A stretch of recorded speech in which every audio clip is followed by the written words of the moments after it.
आज के इस वीडियो क्लास में हम लोग चर्चा करेंगे कि किस तरह से किसी प्रोनाउन के द्वारा हम लोग किसी कर्ता को अनिश्चित कर सकते हैं। कोई कर्ता, यदि कोई सब्जेक्ट हमारा है लेकिन वो अनिश्चित है, उसका क्लियर नहीं है कि वह कौन है, निश्चित नहीं है कि वह कौन है, तो हमारा जो आज का जो टॉपिक होगा, हमारा जो आज का जो चैप्टर होगा वह होगा इनडेफिनिट प्रोनाउन, अनिश्चित वाचक।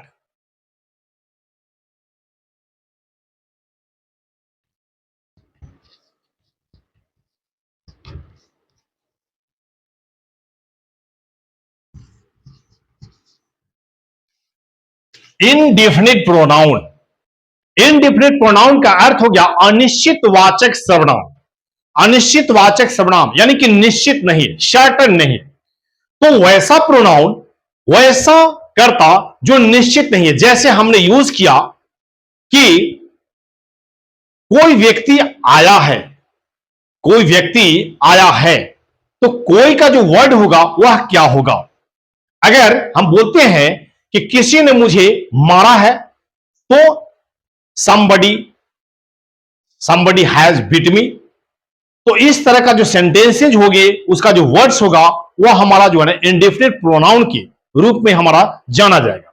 तो सबसे पहले जानेंगे कि जिस सर्वनाम का प्रयोग या जिस प्रोनाउन का प्रयोग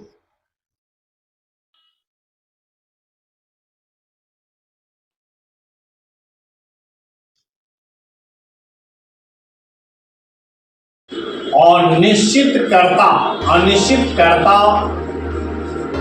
यानी कि सब्जेक्ट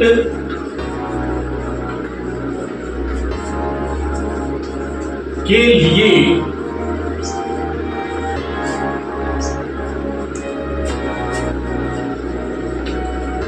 किया जाए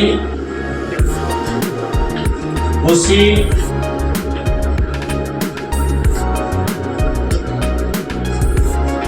इंडेफिनिट प्रोनाउन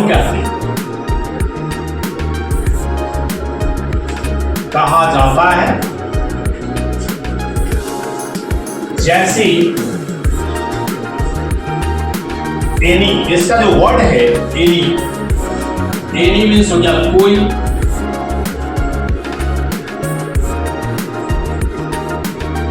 एनीबॉडी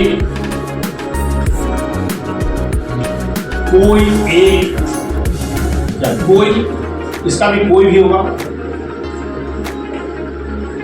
somebody कोई या किसी ने,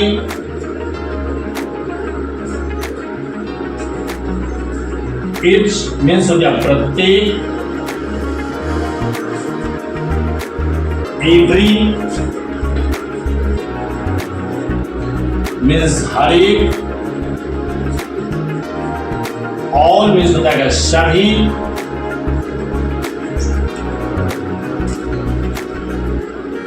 नन मीन्स हो जाएगा कोई नहीं,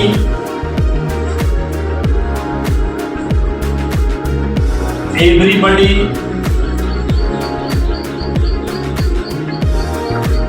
इसका अर्थ हो जाएगा हर कोई।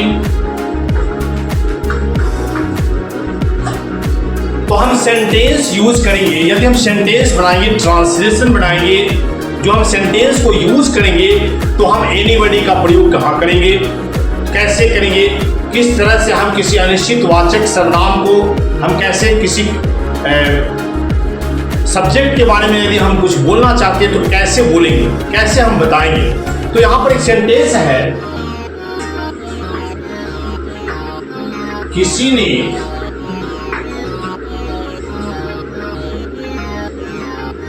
उसे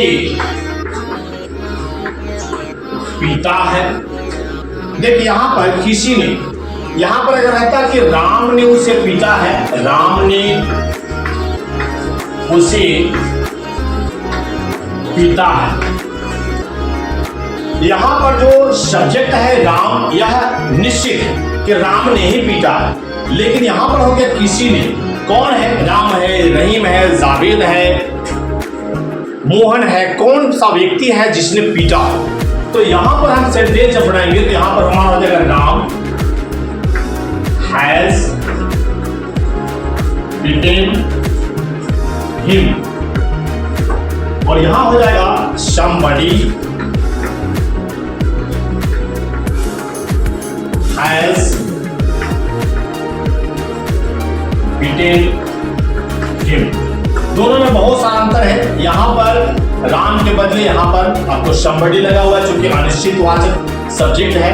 यहां क्लियर है कि राम ने ही मारा है। अब हम किसी क्लास में अगर प्रवेश करते हैं, इंटर करते हैं, तो हम बोलते हैं कि कुछ बच्चे, एक हमने वर्ड यहां छोड़ा है, सम मीन्स होता है कुछ,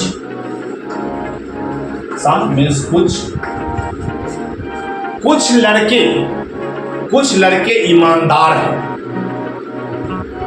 कुछ लड़के ईमानदार हैं, और सीधे बोलते हैं कुछ तेज नहीं है, तो यहां पर हो जाएगा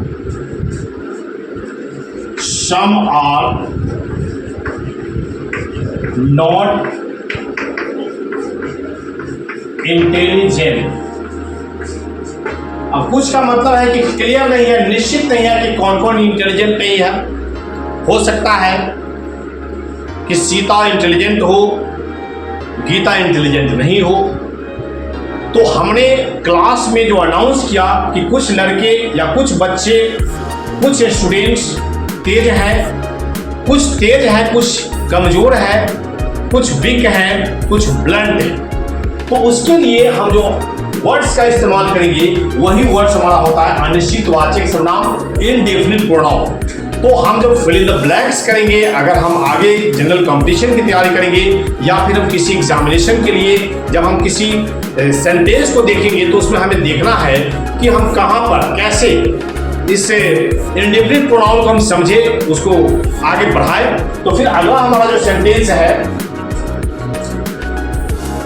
any work,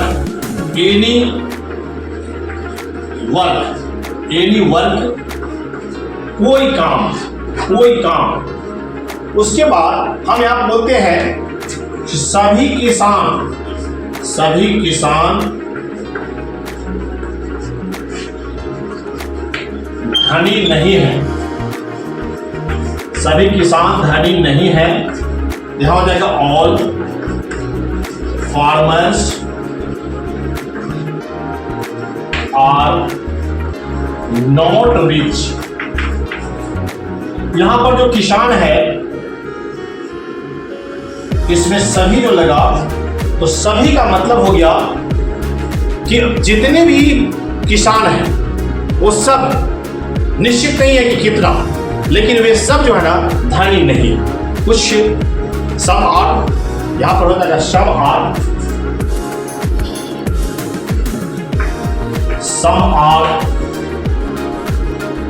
poor but some are rich, some are poor but some are rich. कुछ अमीर होते हैं लेकिन कुछ गरीब भी होते हैं, वैसे फार्मर्स जो कुछ गरीब भी होते हैं। तो इस तरह का जो सेंटेंसेज होंगे हमारा इसी तरह से इंडेफिनिट प्रोनाउन के वर्ड से यूज होकर उसको बनाया जाए। तो फिर हमारे अगले वीडियो के लिए तैयार रहें, और इसके बाद हम जो अगला जो प्रोनाउन होगा, अगला जो सेशन होगा, उसको भली भांति आप लोग को समझाने का प्रयास करेंगे। तो हमारे चैनल पर बने रहें, सब्सक्राइब करें, लाइक करें और प्यारा सा कमेंट करें, जिससे हमारा हौसला और बढ़ेगा और नई नई टेक्निक से मैं आपको नया नया चीज़ बताते रहूँगा। Thank you.